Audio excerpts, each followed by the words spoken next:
Prime Minister Narendra Modi today held talks with President of Egypt Abdel Fattah el-Sisi in New Delhi.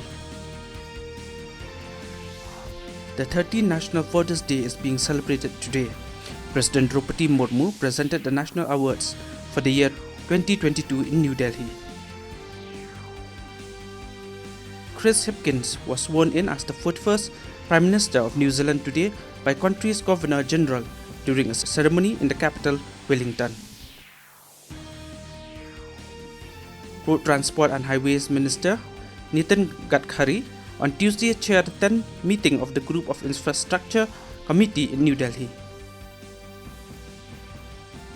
In the FIH Hockey Men's World Cup, England takes on Germany in the third quarter-final. Netherlands will clash with South Korea in the fourth.